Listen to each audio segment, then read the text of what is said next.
I had a video all planned out back in March, but a few things changed and I had to scrap it because things kept changing. I've rewritten the script like 7 times already, so I better just make this now. Hi, I'm Bad Neighbor, and I did a short learning experiment last year where I spent 3 months trying to get good at Super Smash Bros. First, why did I stop, and where have I been? Let me explain. No, there is too much. Let me sum up. In August, I started a project to write and produce an 80-page comic. I worked really hard on it, assembled a great creative team, and was pretty dang proud of the preview pages we made, but there was a handful of setbacks in production as well as a bunch of personal, professional, and national turbulence, which resulted in the Kickstarter campaign being delayed all the way back to late January, which, despite a humbling amount of support from family, friends, backers, and even Kickstarter themselves, ultimately failed. Failure's never fun, and this one was a huge bummer, but I learned a lot from it. There's a lot I'd do differently next time. But during those months I spent on the comic, I couldn't get deliberate Pac-tice out of my head. I kept thinking back on what worked and what didn't, and what I'd do if I did it again.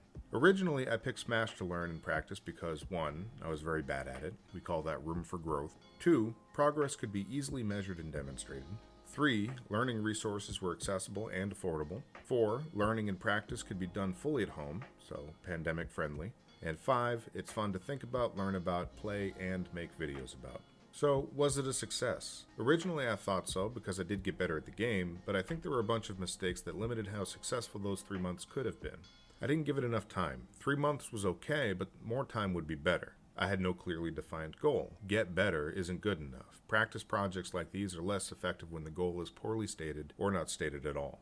Too much focus on numbers. There were times, I think, where keeping track of the numbers, hours spent on practice, win-loss record, and so on, became more important than the method of the practice itself. Not enough coaching. It's very easy for me to keep to myself and run drills in isolation. I tend to want to reach a certain level with the skill before I seek coaching on it. That's my ego at work, and it must be stopped.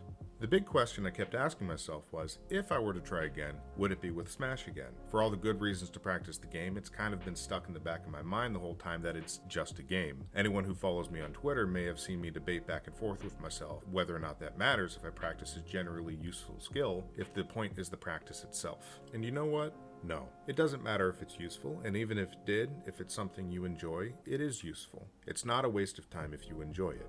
This conclusion is in direct conflict with my death anxiety, but let's not dwell on that. Maybe another time. I did consider other things to learn. I looked into medieval combat because it looks fun as hell and I could use the exercise, but it's not real COVID friendly, it's expensive, and the local clubs I found seem to be using some questionable practice methodology. I also considered a language. I would like to learn Irish someday, but honestly I don't think I'd ever get a chance to use it. Even if I could travel right now, I don't have the money to. Plus I don't want to talk to strangers and they all speak English over there anyway. But comics though. If I'm going to make my next comic the way I want to, I'd need to learn how to draw at a professional level. And unlike Smash, I'm not terrible at drawing. I'm okay at it. I've been drawing for 25 years off and on, but have never really given it the time and dedication that maybe I should have, and as a result my skill has only improved very slowly over time. What if I used everything I've learned about deliberate practice to finally learn how to draw? But am I willing to drop Smash to learn drawing? No, I'm going to learn both. Actually, I already started 2 months ago. There's a ton to talk about with how things have been going, but this video is already longer than I planned, so I'll summarize as quick as I can.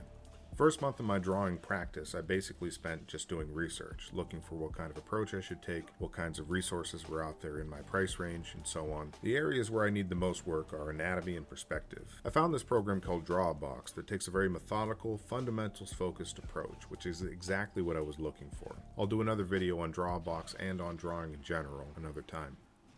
I picked up regular Smash practice again in late February. It's been almost 2 months as of when this video goes up, so that's 2/3 of my last experiment completely off air. Progress has been great, mostly because about 3-4 weeks ago I started a new approach to the practice that's had better results way faster. Again, that'll be its own video, hopefully pretty soon.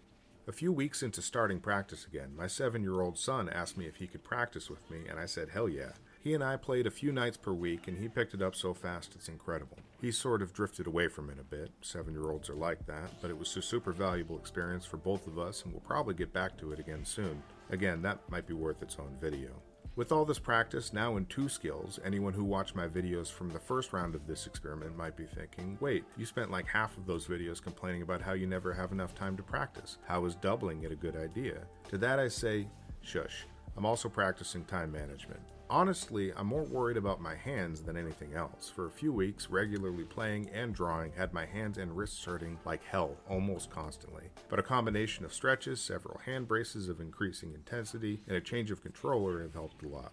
As I continue to study and apply new techniques and approaches to practice, the possibilities of what I could learn get more and more exciting. Maybe I will learn a language someday, or sword fighting, or, I don't know, something to make me better at my day job.